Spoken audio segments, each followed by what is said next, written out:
এবার মশলা কষানোর পরে আলুগুলো মিশিয়ে দিয়ে দেবো, আলুগুলো আর ডিমগুলো দিয়ে দেবো।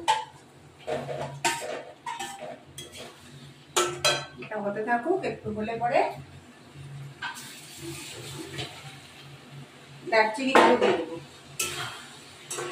কষা কষাই হবে, দারচিনি গুঁড়ো একটু দেবো। এটা দারচিনি গুঁড়ো।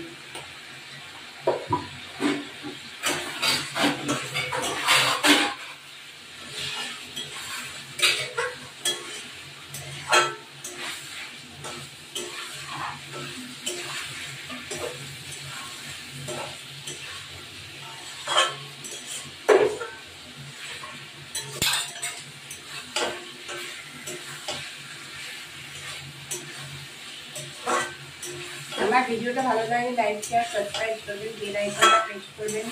আবার নতুন নতুন রেসিপিগুলো আমি দিতে পারি আপডেট। যাই হোক, এবার এটা হবে, ভিডিওটা দেখে আপনি লাইক শেয়ার সাবস্ক্রাইব করবেন। এবার হয়ে যাবে আমার ডিমের কারি।